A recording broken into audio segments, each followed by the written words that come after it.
Hello, everyone, and welcome back to another episode of Content. Content! Yes, it's a I pleasure. gotta address it. Yeah. People were saying, oh, Nate, he says it too much like content instead of content. Right. But I kind of took that as, like, that's the joke, is, that we both say it different. It's like I'm correcting you. I'm telling you, no, it's content! I see it as a divide as deep as that between the cop killers and the rowdy fuckers, and these two sides will inevitably clash until the end of time. So that's my perspective. But we'll see. I did see them bitching and moaning. Relax. Imagine caring about anything as much as that guy cared about that. Anyway, it is hilarious. It clearly ruined his day. But all right, we're here to talk about our second batch of episodes about Blade of the Immortal. Show we both enjoyed quite a bit up to this point. And there was another whole batch of shit. What'd you think? Did you continue to enjoy it? I certainly did. I did. I think we're kind of settling into, I don't want to overstate the case and say gully, but there's that like second batch of episode kind of, like it was shocking and kind of the best ideas were at the beginning. I guess it was more of the same for the most part, still very enjoyable, but we haven't really hit any crescendos of particular quality in this particular batch of episodes. I would say that this this particular batch of 5 episodes felt like a mini arc in and of itself. Yeah, in that there's, for the first time, a character introduced he's relevant for 2 episodes, sort of escapes, comes back for another 2 episodes, right, and is finally finished off. And in this show, like, typically, there's been more episodic villains. Each one has some kind of weird, twisted personality or dramatic backstory. But here we weave together the stories of multiple characters who run into one another in different ways. Mostly centered around this fucking just evil psychopath who just views everyone as his plaything. He literally has a line of dialogue where he says, "Everything before my eyes is my toy." That is the way this man thinks. He's very subtle.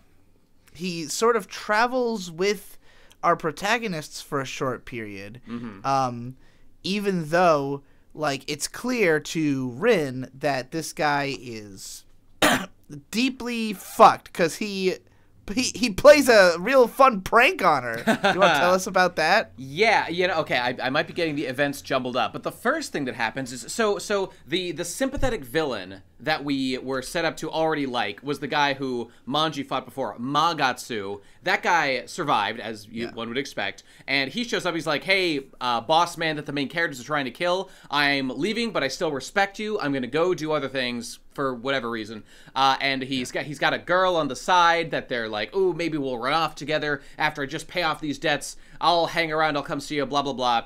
And as part of the investigations, that is a prostitute, by the way. She is a prostitute. That's true. And he had not been fucking her.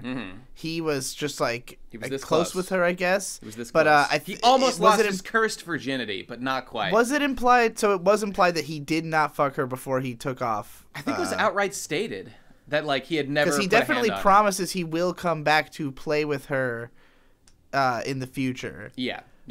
The last time he sees her. I mean, that sounds right to me. I believe that's correct.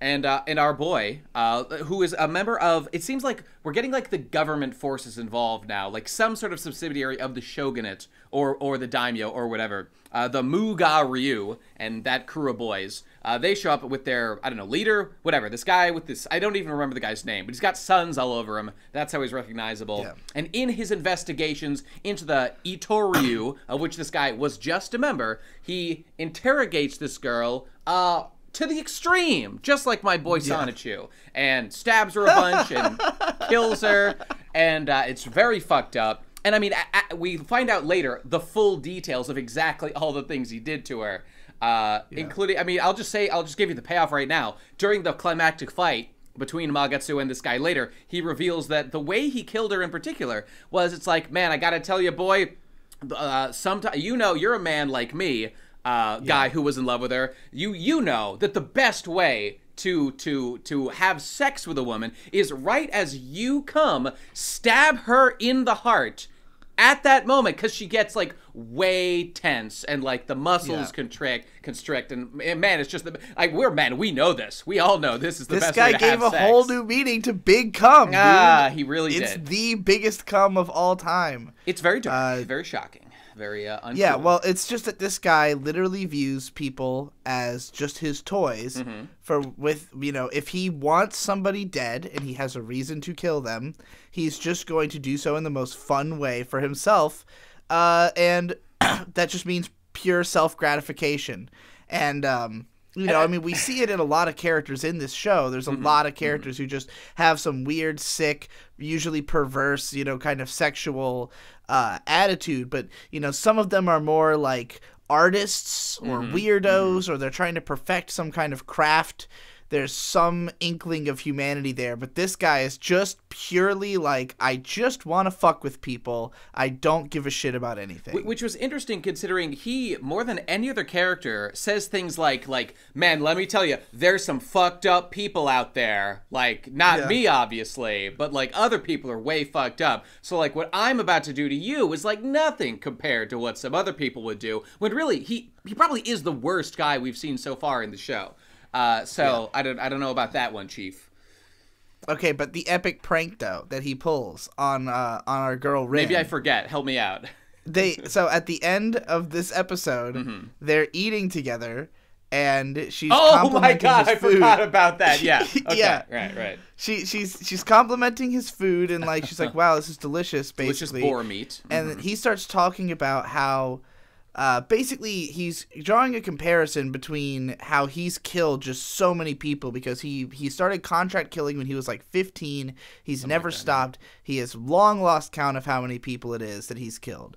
And she's like, that's horrifying. And he's like, well, pigs, like the one that we're eating, nobody would feel bad if I told you that I'd slaughtered thousands of pigs, they're just there for us to eat, and it's life would be boring if we cared, And she's like, I don't relate to that, but it's clear to me that you are so strong because you think that way. So I'm going to try to like copy you, Right. And then he drops this dramatic revelation of, oh yeah, you want to copy me, bitch? Well, you're eating that dog that you've been hanging out with all day. That is not boar. Fuck you, dumb slut. And then she starts puking, and he's like, huh, he literally is like, dumb women. Typical they never woman. get it. Can't keep down their fucking dog. What a pussy. Yeah. As like he literally like drops the dog head on the ground in front of her when he reveals it, and like laughs about it. And the screen goes all crazy. It was kind of like a JoJo-esque scene, when something really fucked up happens and then the whole screen goes crazy. When Zawa. Though it was also reminded me of, because the Eroguro element has really been ramped up in these episodes. There's a lot of erotic violence. And the idea of the main character being made to eat a dog happens in Midori. Did you watch Midori with us on Halloween last year? No, I there for that. I think you guys were saying that you would watch it the previous year, and that we watched. Yeah, Ben was there for that. But in that movie, there's a scene where they cut up a dog that this girl's taking care of and feed it to her in a soup, and then of course reveal it. So like, this is all classic Eroguro torture. All about basically just, continually mind-breaking the protagonist more and more to just how fucked, people are. And especially in these samurai times when people could just fucking run roughshod and cut each other up and do crazy shit, if they were strong. That's true. So, I mean, this is kind of the main, I guess, the dynamic. And, I mean, perhaps we should take it chronologically through the episodes. But, like, that guy's arc is, I mean, that guy doesn't really change. He's just able to express his madness in like more ridiculous ways as it goes on, juxtaposed against our relatively more reasonable characters, to the contrary and whatnot. So I mean, okay, let's just talk about episode 7 that we started with. I mean, we pretty much talked about everything. These new guys join. They eat the dog at the end. There's a couple scenes that I thought were interesting. Yeah. There's a part early on in the episode where one of the characters, I barely can even remember who it was, that like gets attacked by a couple of guys, and he kills one of them right away. He was, I think it's the ninja guy, right? He's inside of like a little carrier thing, like a basket. Yes. These guys are carrying him. They try to kill him. He murders one of them, stabs the other one, and then tells him, like, I missed your vital organs, so I could get you to the hospital in like an hour. You just got to tell me who sent you. And the guy's like struggling to say it. And of course, I'm thinking, well, there's no way he's really going to take this guy to the hospital. He doesn't care if this guy bleeds out. Yeah. But moreover, when the guy dies, he's like, oh, I guess I did strike a vital organ. Like, he hadn't even, he was just saying this. It's not like he really could do that. It's not a super special technique he has. I enjoyed that moment, and it was good. But what that does is it throws into question whenever anime characters state so decisively, I've missed your vital organs, which they do all the time. And I'm always like, are you sure? Are you really that good at this? And this guy's like, yeah, I fucked up. Sorry. I kind of like the lower skill ceiling that characters have in this series overall. Like, people get sloppy and fucked up. It's good. In particular, that character, like, even though he comes out victorious in the end, he's consistently portrayed as weaker than the guy who he's fighting and Manji. Like, he definitely would have gotten his ass kicked if there weren't people helping him out, or if not for just his white hot rage, or even just the fact that the guy only had one arm when he fought him. True. But really, I guess the point of this arc to me is like this build up to the fight between these two guys, which goes for like an entire fucking episode. And it's the the ninjas in love with the prostitute. This guy murders the prostitute horrifically. Then he had been teamed up with Manji and Rin for a while. They did not know about the fact that he just murdered a prostitute. Indeed. But they do see him do other fucked up things, like feed them dog. And at one point, he's just like cutting up these people mercilessly, and he's like about to rape and kill a random like another woman, prostitute who was being used for like misdirection or whatever. Yeah. Who was not a fighter. Right. And so she's she's about to get raped by this guy. Rin is gonna step in and stop him, but then he did this catches thing. her. He does this thing twice about putting the hands together and stabbing through both hands to pin them down. Just very horrific, but yeah, I mean, yeah. Right, and it looks fucking brutal. I mean, this show does not shy away from showing you some fucking people just dying horrifically. Yep. It's pretty gruesome. But yeah, so Rin is about to get, cut, but then Manji cuts off the guy's arm, and he runs off. And then he comes back episodes later, and he has honed the stump where his arm was, like the bones that were jutting out, he has honed them to be, like, functional as a weapon. And he said his hair has gone completely white from the pain. Indeed. That he's enduring from fucking doing that. And he says, like, the whole time he was doing it, he kept asking himself, why am I doing this? That's exactly what I'm asking right now, to this very moment. What was the point of any of this? And then he said, as soon as I saw your face, it all went away. And Manji's just like, oh, he's gone insane. Like, I mean, he this went guy's crazy. gone fucking crazy. He reminds me a little bit of, remember that guy from the first episode of Samurai Champloo who gets his arm chopped off, who also goes crazy? Nibbas be getting their arms chopped off and going crazy. It's like throwing a chair. It's the same level of madness inducing.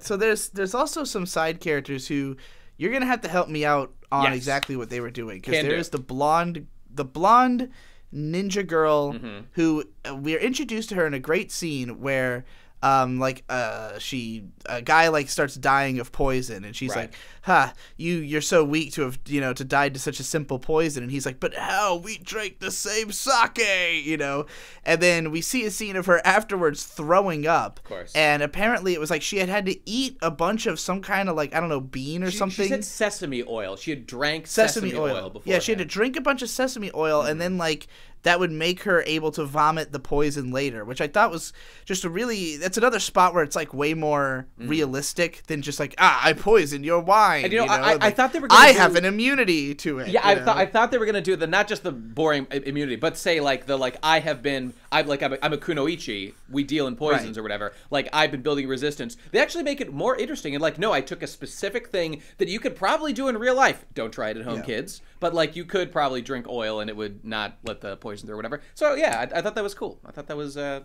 nice little scene. There's also a scene in episode 7 where I believe it's that Rin goes to the house of someone who had been looking out for them. I don't remember if the character was in earlier episodes, but this woman like asks Rin like, "Are you fucking Manji?" Right. And she's like, "No," and she's like, basically is like, "Well, you should be. Like, you think you can get stronger just wanting to hang out with this man for protection?" Is that what you got out of that? That's I thought that what she said was, "Are you with like those two guys?" Meaning Sunboy. No, that's a different scene. There's a different scene where that happens. There's another. Yeah, that scene is hilarious. Where another girl asks her like, "Are you with these two guys?" And she says no, and she's like, "Good, because if a girl like you got with those two guys, you would swell up in no time." Meaning pregnancy. That's what she says. Yeah. I assume so.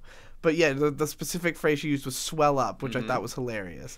But yeah, like in an earlier conversation, an earlier episode, a different woman basically like it seemed to me like she was suggesting that her quest for strength would, I don't know, go more smoothly if she decided to fall in love with Manji or something. But then she also tells her, don't fall in love with the samurai, right after getting some other kind of news or something like that. So I don't know. Well, that was a weird scene. Let's pull that element out, because we can probably discuss that as its own little plot line, and then I don't know, move on past that. And it's Rin, like after the events of the last episode of episode 6, where like Rin got attached to a guy, kind of, and like ended up getting him killed, even though she didn't want to, if she'd just been able to avoid it or whatever. And she's like feeling guilty, and she's like, because I'm so weak, like I'm getting people killed beyond what is absolutely necessary, and I don't like that. So she's having a little bit of like I need to train harder arc. I need to improve myself, and I'm looking forward to seeing where that manifests. And go ahead. Yeah, that develops in an interesting direction in this arc, because she had been. Yeah, she's trying to get stronger, and so she sees this guy who is strong and wants to try to sort of emulate him or shadow him to some extent. Right. But then she sees that he is just like a fucking ruthless monster, and she's like, well, this is not what I'm trying to do, you know, like this is not the kind of strength I'm trying to achieve, and this guy is fucking disgusting. So she, you know, she learned something from that. And then there's a scene where, it might have even been the same scene I was talking about before, but she tells this woman like, it wasn't me, and she says like, you can't say it wasn't us. And she's like, well, you know, the guy who did this was this dude who I was hanging out with, because you know, I didn't realize he was fucking evil. And she's like, no, don't even worry about it, you know. But like yeah, it's well, then we have sorry, go ahead. Oh, I was just gonna say that like the culmination of this arc. This is skipping ahead a little bit, but like the way that it seems Rin's dedication and her resolve is manifesting is like it would be unrealistic to expect Rin to improve in like strength so much, but she is able to improve in like her determination and her I don't know, ability to handle pain, where due to like plot circumstances that I frankly couldn't quite follow, they have to pass a checkpoint because the bad guy's on the other side. All right, whatever. Yeah, so the bad guy is just in like this specific area that you can only get through if you have like a card, I guess. Based on the way that like Manji seems like he's following her, I think that it's just way faster to go through this route, and that Manji is able to go around by himself, but it like puts him way behind where he would have been if he could just get through. I mean, let's just call this what it is. It's an excuse to separate the characters. That's correct. Because that is absolutely true. It is immediately trivialized and made pointless in the plot deliberately. Because, so like, she has to go, and there's like this family, I guess, that she can pretend to be, I don't know, related to or something like that. And they're going to try to help her through the checkpoint, which they've done for other girls before. However, they got busted one of the times that they did this. The girl was beheaded. They had to watch. They lost their inn. So they're like, we're really not bringing people through this checkpoint right now. But she's like, dog, you got to do it. Like, don't even worry about my head. I am wanted. You know, I'm on the run. We got to get the fuck out of here. And I think it was that they are now wanted because they were accused of murdering all the people who the guy whose hair they turned silver. That's right. That's right. Murdered. So she, in order for her to cross this checkpoint, she has to be interviewed by this guy. He asks her lots of questions, trying to dig into the heart of her personality, but she puts on this like super amazing act. She, tells stories, I guess, similar enough to her own that she can truly feel them, and gave herself a fake C-section scar because part of her story is that she was pregnant and had a difficult birth, and she has to show it to the guy to get through. It's another just one more scene of some kind of psychologically traumatizing thing our character has to go through. But she fucking remains strong through the whole thing, puts on a brave face, and is like, look, I just got to do what I got to fucking do to get through this checkpoint. Only for in the next episode, Manji to run into the artist guy from episode 2 or 3. Yep. And for him to say like, oh, you passes into that place? I got him coming out of my ass. Like, you guys could have just asked. I would have literally just given you one. Although, I mean, the fact that Manji doesn't use it, I think is because, like, he does have passes, but these two are both literally wanted criminals just due to the shenanigans that have happened. So, like, I think if they tried to get through, like, as themselves, like, she would have had to pretend she wasn't herself, and he would, probably have to disguise himself in some capacity. Then again, maybe having a pass gets you past any, like, interrogation phase or something. So, I don't know. I suppose I could be wrong about that. And that's kind of what I was assuming, but it just seemed like they were trying to suggest that, they could have easily just gone, and now Manji can just go. He just happens to now be way behind. Yeah. So, the separation's still there. And also, the guy makes him do something. He makes him team up with Ninja Boy in order to... I don't know. I guess they have to kill the other guy first, because is that what they were trying to do? Were they just trying to kill the other guy? I think the silver-haired guy. They met relatively by coincidence, and then they just had an alignment that they were both heading the same direction. And they thought, like, if you stick with me, you're bound to run into that guy who's hunting the Itoryu or whatever, like, as we are. So, like, it made... And they had met before and didn't hate each other, so I guess it made some sense to team up. So, by the way, though, I just want to say about the Rin thing, because that's really the only thing I have to say about that. That probably was my favorite section of this batch of episodes, with Rin just, like, showing her willingness. And I was like, I don't want to see her get, like, super strong over, like, 3 episodes, and the show rightly doesn't do that. But it shows that, like these are things that you or I could do in real life. Like, if we had to give ourselves a scar in order to get over some checkpoint for some nebulous goal, like, we could do it, but we'd probably pussy out, because it's hard to fucking cut your body open and fuck yourself over. By the way, one tiny little point, that guy was really grilling the lady on, all these secrets about, or she was pretending to be someone, she knew her backstory, she had really memorized it in one night, obviously showing her dedication, that's great. But in terms of the scar itself, the big finishing blow, she had given herself that scar, like, maybe a couple of days before this, whereas the scar's supposed to be a 2-year-old C-section birth scar. I'm just thinking, that seems like it probably wouldn't look like an old scar after, like, a handful of days at most. So that's maybe a little bit silly, but I mean, there was something whatever, that, man. It was a little unclear to me, because the guy who she's talking to, the inspector, like, it's obvious to him that the other dude is lying. Because, like, he keeps glancing over at the dude, and the guy is, like, finicky and is looking all over the place. So, like, obviously he knows that guy's full of shit. So, like, if that's the case, surely he knows. Like, he must just know that this girl is lying. If you're interrogating 2 people and you think that there might be a liar, you don't look at the one who's, like, the better liar, who's, like, stone-faced. And, like, no, you look to the weakest link to determine when there's weakness. And so, I mean, it seemed like he just thought she was lying, but then when he saw the scar, like, because he was going to have somebody come inspect her, but because she shows it to him, he's just like, fuck it. You could go through, but, he's like, convinced. His comment is basically that, like, you're so bold to do this, And so I wasn't really sure if it's that he really believes the story, or if it's just that he's, like, just, like, thinks that she should pass through because she had the balls. I have no idea. I mean, it's a little bit hard to tell with something like that, as you said, but, like, I think that he is, I don't know, like, my guess as to how we're supposed to read the situation, like, word of God or whatever, is that, like, it's... To have that scar is something that, like, this guy... This is the way that you're able to, like, lie to people.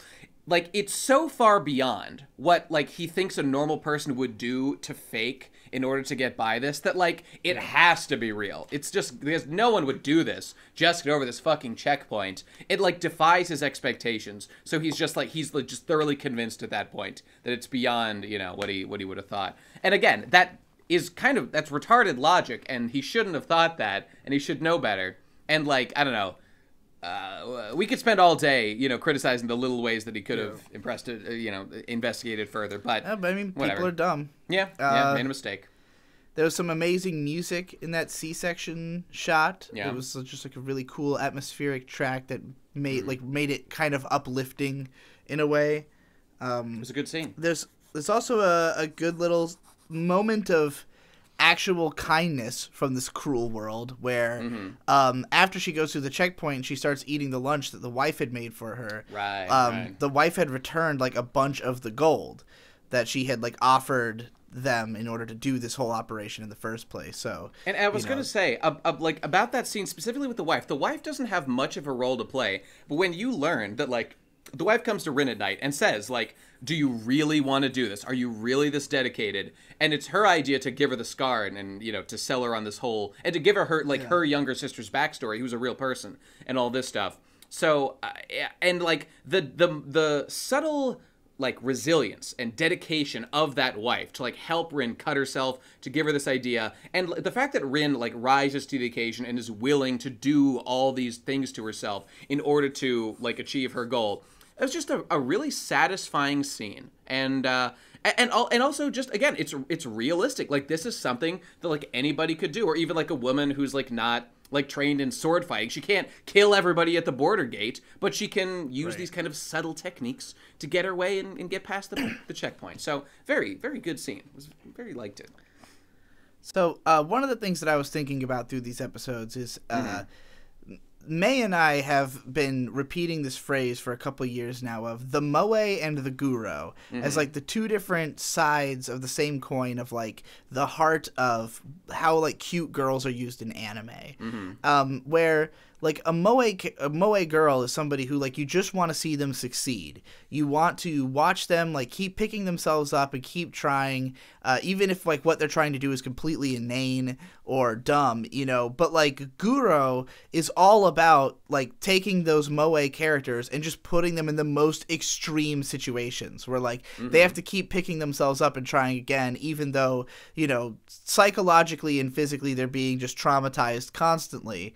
And I really think this show, like with Rin, that is like her whole existence. And we see it with like all the, you know, the main characters in the show where Manji is just fucking torn to pieces episode after episode. It's like to the point where Rin even says like that's all he does is get destroyed every episode. Like she basically says so.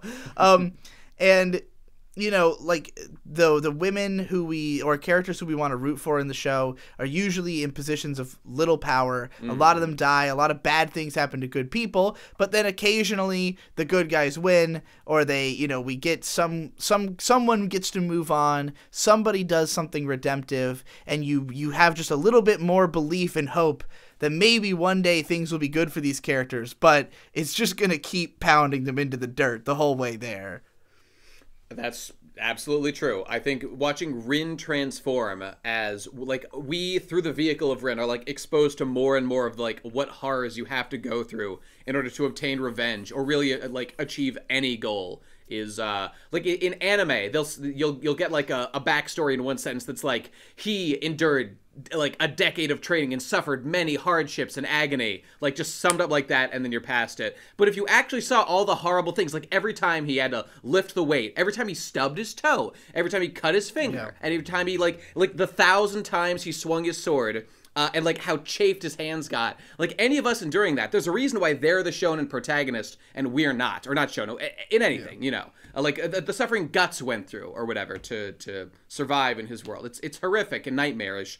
And I think watching Rin go down this path of madness is I agree that seems to be where we're going, and I'm looking very much forward to seeing like how Rin's arc ends. What kind of a person will she be when she's done all these things? I doubt she'll be the same. I mean, I think it's fair to say that Manji is not the main character in this show. Like Rin is Yeah. really the main character. Everything centers around her, and Manji's like, he has really a much reduced presence even across this arc, where not only is he taking a backseat to her, he's taking a backseat to the ninja guy and his story, and you know, these various other prostitute characters who get involved. So like, you know, it's interesting to see the way that the story can focus on so many different characters and almost feel like an ensemble at times. But Rin That's is true. clearly like the main character, you know. And the comparisons to Samurai Champloo, this is like Samurai Champloo without the funniness, without the silliness, and plus horrific gore.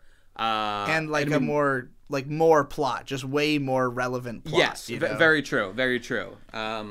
But I mean, she's like Fu. A lot of people are frustrated with Fu in Champloo. I've been watching a little bit of it lately, and like Rin really solves that problem. I think a lot of people had with that show, where they were like frustrated that Fu like never like really obtained any skills or like powered up or any of that kind of shit that a lot of people were grown to want for like watching DBZ and stuff. Right. But I mean, she is, and even it's not in battle ways. Not every way. I do hope that she's got to get at least one extra technique by the end of this show, I would estimate. Instead of just her shitty golden needle thing that hasn't done anything useful for the entire show. I mean, I'm excited because like this is a 26 episode show. Right. And like this arc that we've been on, like there was a point at which we were like, man, they're really mowing through the members of the Ito Ryu. Like, this arc can't last forever. But, like, introducing this complication of this other character who gets involved with all these different people on both sides of the conflict, really. And then, like, you know, kind of they have to team up to get rid of him. It's like, that was an interesting way to space out this arc, make it last longer, you know, give it more character exploration without having to use just the Ito Ryu ninja guys. But while still feeling like we're making fast progress towards it. So it's like, maybe this will wrap. I don't think this will wrap within 12 episodes. I think there'll probably be, you know, even more than that. Maybe it'll be the whole 26. But, you know, I just like the idea that I feel like, man, there is time to conclude this arc in this show. I don't have to, like, we're watching, like, Beastars, and it's like, there's no way we're going to conclude the central mystery of that show before the end. This show, maybe there's a chance. I'm not sure how long Blade of the... If we did some math, we could probably exactly see, like, if it's likely that the whole manga completes, or, like, if maybe they'll cut some outside arcs or something, or if just that, like, the initial arc wraps and then something else continues. Yeah. I don't know. I think that's what happens. I think it's an arc-structured manga overall, so... I was going to say something about that, about the... Well, I don't know. I guess just one other thing I was going to bring up was just the horrible things. Oh, sorry. I remember. I was going to say that, as you said, introducing these guys, I think they were called the Mugen Ryu, or whatever, the Muga Ryu, which is Sunboy, and, like, those other ninjas, whatever, that whole crew. Like, seeing them introduced was good. It gives us, like, a new villain to fight against for this, like, little mini arc or whatever. More characters to bounce off of, even though all of them die, except for...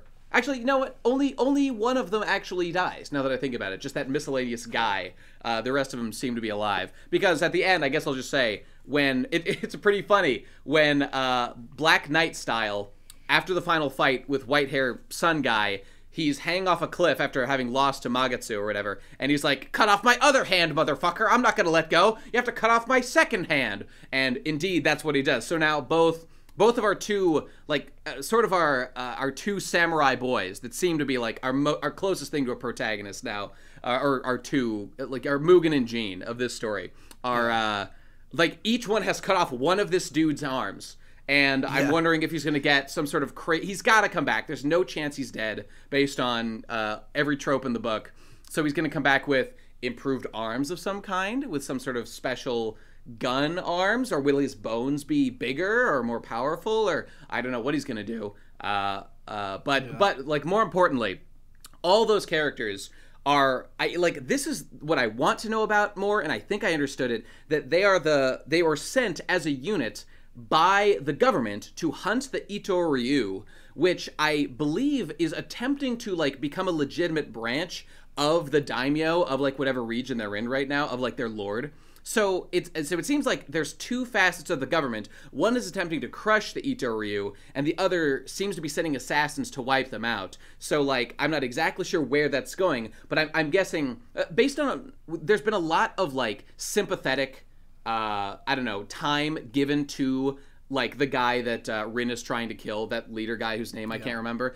I feel that like it's going to be one of those things where the ultimate villain is maybe not redeemed, but like is recontextualized. It's not as bad as it seemed, and actually it's going to be like some larger force, like the government is trying to control the different sword schools, and they're the real enemy who we need to fight against or something. So I expect something like that. It's clear that like the Ito Ryu employed a bunch of like sick, sadistic people as a power grab because they just thought these people are strong and that's how we're going to take over.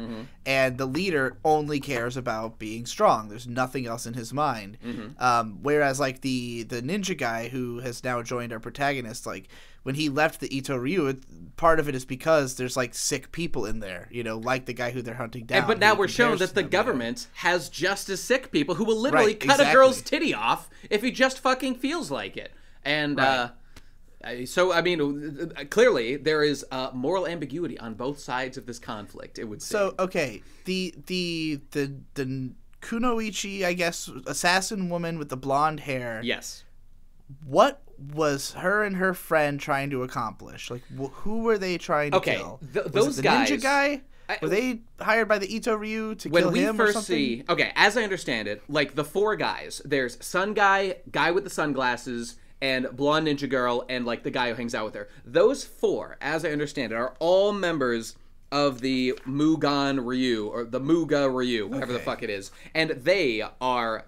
Like, we see each of them at the beginning. Like, the blonde lady, for example, the guy she poisons is a member of the Ito Ryu. So clearly their mission in general is to, like, kill and fuck with the Ito Ryu. So which one were they after the blue ninja boy in this arc? Is that who they were after?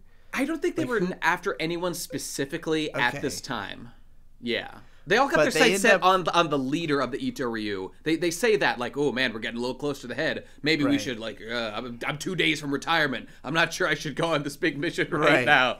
Well, they get fucked over because the blonde girl, I mean, her and the friend are sitting there talking. He wants to fuck her, but he's, like, a coward about it. It's kind of funny. Kind of cutesy. Then he gets horrifically murdered. And then she just gets because they're betrayed by Sun Guy, who's now just black-pilled on life. And he tells these bandits who they had fucked with and like who they had attempted to kill most of before, who are members of the Ito Ryu, like where they were so they could get their revenge. Right. So he's off the rails. So then they take the blonde girl and they just beat and rape and fucking they're just gonna kill her. They're just like, fuck this bitch. Did you enjoy seeing the clearly illustrated cum stains on the mat underneath her body? I have a note about how it appears that cum drips out of her as she's like writhing on the bench.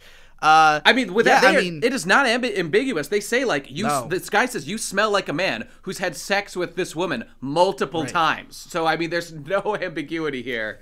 They come to rescue her. The other member, the fourth guy in the group, I guess.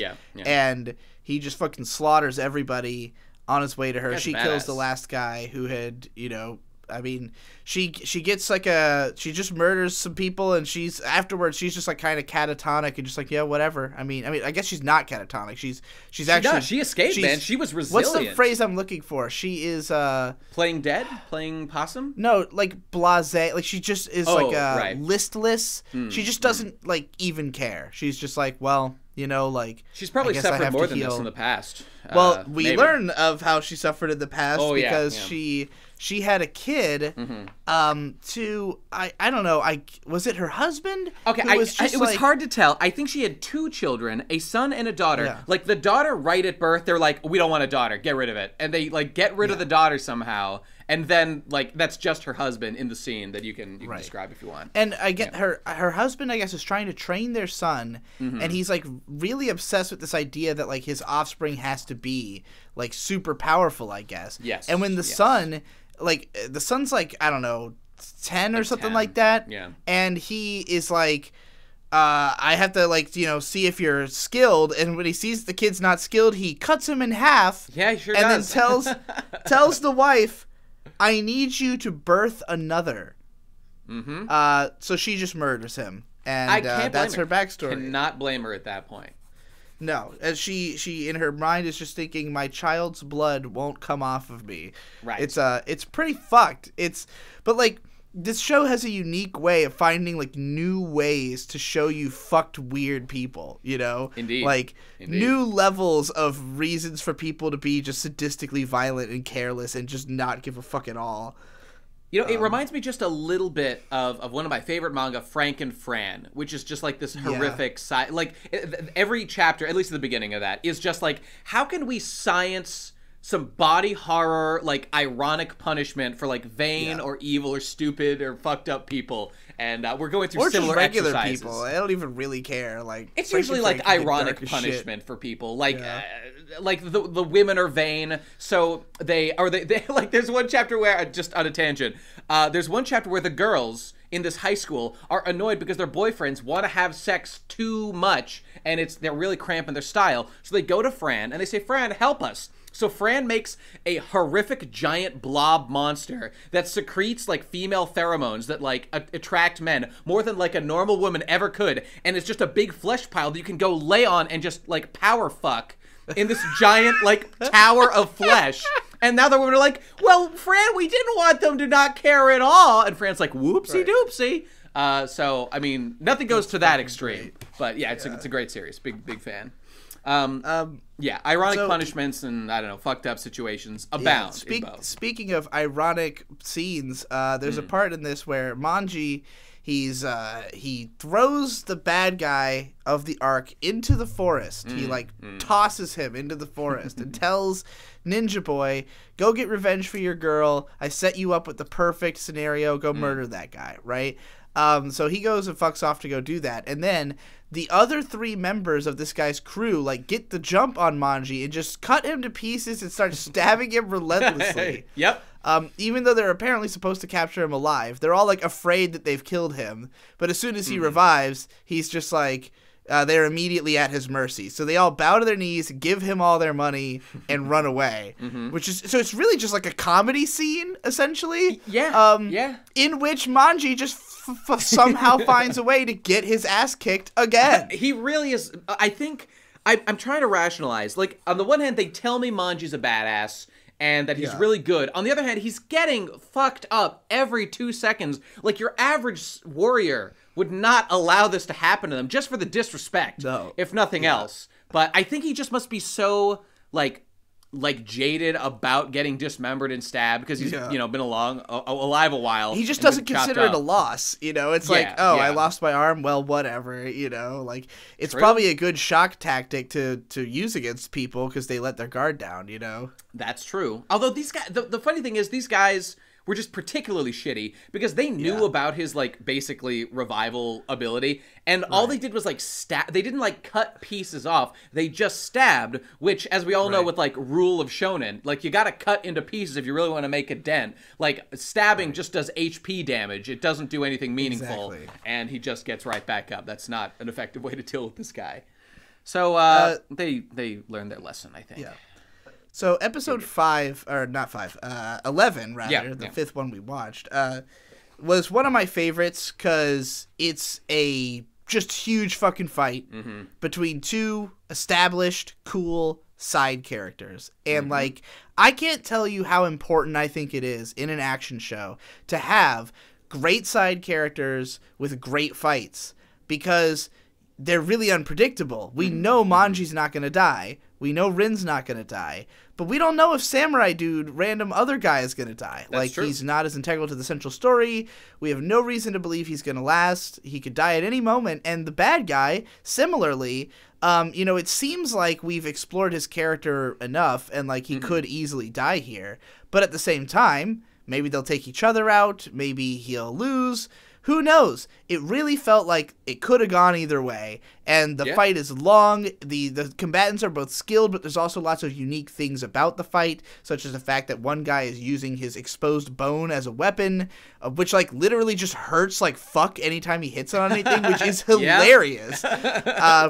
Use this weapon. Use a hook instead, dude. Yeah. He's just into it. I don't know. Also, like, the fact that he shaved his arm actually gives him, like, way less range than some sort of, like, prosthetic would give him. You know what I mean? Like, it's only actual arm bone up to, like, here. He's really fucking himself over by using this retarded bone strategy, but I guess he's just committed to the bit. So, fair enough, dude. Committed down to his bones. Indeed. Did you like that? So, as you were saying, I like to see these kind of less established characters fight because we can see whatever surprises the author has left. Like, you can save some things for the main character for, like, the final battle, but these guys, we can, like, use their special powers. And we know that Magatsu has, like, he's got, like, a secret blade inside his sword, like, in the hilt of his sword. But then, like, during this battle, that also gets knocked out of his hands. But then it's revealed that within that second blade, there's another even smaller blade in there that he uses to great effect, which I found very amusing. And I don't know, it just he's a real Russian doll of swords. So little things like that are cute, and I don't know, just a lot of good details. That fight reminded me in a number of ways of Bakano. Particularly the character. Have you seen Bakano? Of course, yeah. Okay, so Lad Russo, of course, is your madman who just wants to murder people. Right. He loves to kill. He's on the train to kill people. He has lots of scenes of him beating the shit out of people and just like pulping them and murdering them. So he's kind of a similar character to this guy. And he naturally has white hair and wears white. This guy reaches that point, but also he gets his arm cut in half in the same way and has the bone jutting out like that at the end of the season, though he gets a mechanical arm later in the light novels. But you know, it reminded me of that mostly because like the most epic part in Bakano is when Rail Tracer and Shane Laforet and fucking Lad Russo are all fighting on top of the train at the same time. Right. Because it's like the three most powerful characters who we've seen doing crazy shit all over the train. They had no prior connection to each other in the narrative, but they've all come to a head, and it's just this crazy-ass scene, you know? And so with this one, it's like there was a lot more build-up to it because we've got, you know, this guy murdered Ninja Boy's girlfriend, and so he has, like, a personal reason to want this guy dead, even though everybody else does, too. Like, everybody's got a good reason to want this guy dead. And this guy just wants to fight Manji because Manji cut his fucking arm off, and that's all he cares about. But Ninja Boy is like, nah, dude, you killed my girlfriend. I care more. I'm getting what I want, you know? Indeed.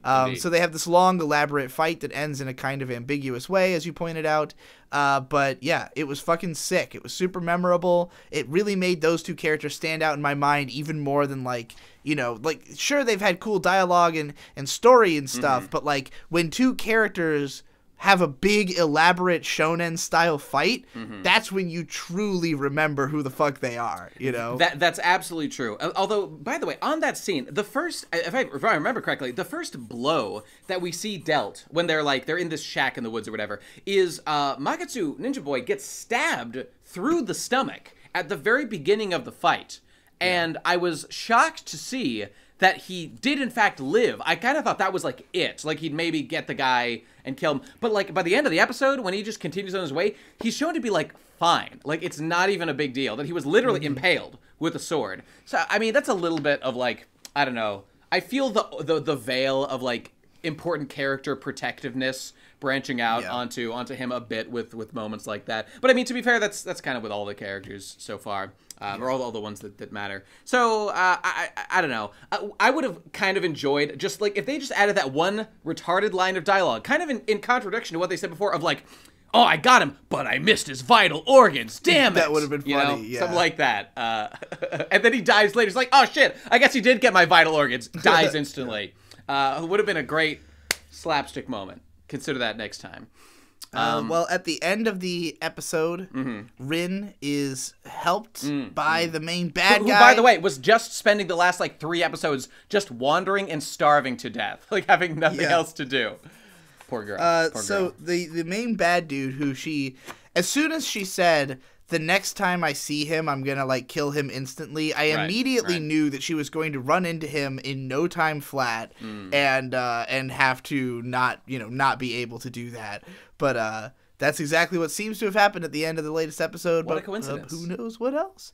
Do you have anything else you want to say about these 5 episodes we watched? I guess I'll just say that, like, it kind of feels like the second verse is just like the first. Rin just encounters this guy randomly once again. What a convenient situation that is. Frankly, for our characters, like, almost nothing has changed in this arc. We had an enjoyable arc that I very much liked. But, like, we're still chasing this guy. Nothing, no progress is made, and she's right kind of back at where she was, like, in that first scene where she just encounters the boss randomly. I mean, I guess the main progress made in this arc could just be considered that at the end, Blue Boy joins the team, right? Didn't he say he was gonna, like, join up with them? To the contrary, the last thing they say, they were a team for this stretch of episodes. At the end, he says, "Listen, I'm going to find my boss because I know that people are trying to kill him. Next time we meet, like, I'm with him. We might get an epic fight, like the sequel fight between these Big two. revenge fight. So that'd be cool." It was mostly about that other character, and then, like, I don't know, the blonde girl and her whole arc, I don't know where that's gonna lead. I assume somewhere, because it feels unresolved so far. It's just like a bunch of bad things happen to this girl. I think same kind of bad things that generally happen throughout the show. She pretty much basically got it the worst you can. It's like they did the full hentai. Oh god, when they did they stab her in the leg, then take a hot chili pepper on a wooden poker, like they stick it and then they punch it down into her leg. Oh god, I mean, is that worse than getting your arm permanently chopped off? I guess not. I suppose not. But Jesus Christ. I mean, yeah, pretty much as bad as it can go. And she was tough. She was tough. I respect her. But to the point of those characters, I kind of think that that's going to propagate up to, like, who ordered them to kill the Ito Ryu. Like, what's the political machinations going on here at a higher level? That's kind of what I expect that to pay off with, but I don't know. Could be anything. And I definitely think we will see, I mean, obviously, white hair Sunboy again. He will be back with 2 metal arms of swords, and he'll do, I don't know, something fancy. He basically said so himself, like, if you don't kill me now, I will become stronger, and I'll be, like, I want double revenge on both of you. So, cut off my hand, and we'll see what happens, and I expect to see it. So, good episodes. I enjoyed it. Had a good time. So, I wrote my last note that I have here is just that this show is some fucking samurai shit, man. Like, it's like, as I'm watching it, there's moments where it's easy to get lost in the atmosphere of the show. It's got lots of just pretty shots of the countryside, chirping cicadas. Music doesn't play, like, all the time. It's more to punctuate certain scenes. It can be brutal. Episodes can feel long. And there are times where characters are just kind of talking about samurai shit. Like, just the stuff that they talk about in samurai shit. Like, you watch anything from this era, and there are just, like, certain conversations and plot lines that are just like, I mean, what else would people who fight with swords be doing at this time, other than being, like, a part of different alliances and groups of sword people and fucking different sword schools, and there's all these background details of, like, what's going on in the plot to make sense of it that I feel like I start to understand what the fuck is going on more on reflection, like after big scenes happen and I go, oh, okay, that's what's going on with these guys. I understand the connection now. But it's a good show for having just, like, good samurai shit atmosphere. Like, Samurai Champloo, you've compared it to a few times. I can't help it. It's so similar in many ways. I understand why it's mostly in, like, the pacing and just the fact that the girl wears a pink kimono. True. And like, teams up with a, powerful fighter. But, like, and she's out for revenge on something related to her father. So there's definitely some connections. But, like, it also feels like tons of other samurai stuff from this era, but it has its own unique frankly, it's more like Ninja vibe. Scroll. I mean, it's way more Ninja Scroll than Samurai Champloo. Both of those are Eroguro works, in my opinion. Like, things that are, like, striving to have that style. And, there's a lot of tonal similarity, a lot of imagery similarity. So that's a strong comparison. I would have to agree. But, it's that if I would say this is, it's not as good as Ninja Scroll because that movie's fucking perfect. No, it is. But, like, it does have a similar amount of just, like, that samurai shit vibe. Like, I'm going to throw on some fucked up, like, violent samurai shit, and fucking this is the one, if you want 26 episodes instead of just a movie. Indeed. I'm sure there's many people who do want that. And I agree with your points. I was visited with a feeling, a general thought, as I was thinking about this show and things like Ninja Scroll and Samurai Champloo and other samurai shit kind of shows, which is just, I watching this show has made me realize a theme. And also watching Champloo recently has kind of made me think about this theme. That's like, I've come to appreciate more and more kind of this like, the Japanese aesthetic of like simplicity or minimalism, especially in character designs. And it's like for example, when in old samurai anime or shows or whatever, like you'll see a girl, even it happens in this in one of these episodes, I forget which character, but like a girl gives someone just like a hairpin. And it's just like when in our like weird capitalist like consumer world right now, someone gives you a hairpin, you're like, I got 1,000 of these, you bought it for 99 cents on Etsy, I don't give a shit. But when I think about like the world they're in, every little like colorful piece of accoutrement to their outfit had so much meaning. So like just for example, when I think about the designs of like Mugen, Jean, and Fu, I've developed so much more appreciation for like the little details. I remember thinking that like you have to, because the OP is like just showing you each detail of their design, indeed, like, individually, and you know what, a golden piece of their construction. That's so true. And the one that I always had the most difficulty like giving a shit about was Fu. Because like Mugen's got his obvious weird like Indian like sword shape and like his weird metal on the bottom of his shoes or whatever. Jean with his glasses, and again that was like subtle. I was a kid with glasses. I was like, what's so special about that? But then it's the time and the place. But Fu, like, what does Fu have? She's got like a sword, a little blade with a couple of knickknacks on it. And those knickknacks are so important and are actually vital to the plot in many ways. Just this little fucking skull that like her father gave her years and years ago. And the one that really blew me away is Fu wears pink nail polish. Pink nail polish. And like no other character in the world, like at this time, like had worn nail polish probably ever. And like that detail upon reflection, just like she looks like a standard, like a girl from the samurai era, whatever the fuck. But like that makes her stand out so much more, just comparatively speaking to other people around. And as I'm watching Blade of the Immortal, I feel the same way. Like Manji's just like weird black and white kimono with like the weird Manji symbol on the back. I bet if I was one of these guys wearing like their drab like olive fucking kimonos or like their burgundy or like dark red or dark blue or whatever, like he would stand out so much in that world that they live in. Right. And like and that same goes for the girl, just with her weird braids with like hoops on the end. They'd be like, whoa, what's with this girl? Like, where's she from? And they'd really like focus on these little details. So what I'm trying to say is that like I'm developing more of an appreciation, I think, for the simplicity of these designs. And like I'm used to like fucking Gurren Lagann and I don't know, Naruto and like retarded over the top bullshit. But it's kind of nice to see more simplistic designs, more grounded characters, and it's a different kind of a taste, but it's one that I feel like I'm developing more of a palette for, to just focus in on, what little details are there that stand out, and I don't know, I'm just getting a lot of enjoyment out of doing that from the show. So, again, having a good time. All right, well, my camera died, so we're going to go ahead and wrap up this episode of Sounds Content. Content. Again, go to our About page to see what upcoming episodes are happening. Mm-hmm. We were late on this one because, frankly, we both just have a ton of shit going on at the same time. Very true. And you forget about some of the things you got going on when you're like, oh, shit, I have to do that too. You're not wrong. Yeah. Be grateful. You get a video. There. Fuck you. That's it. Whatever. Goodbye. See you next time. Bye. Content!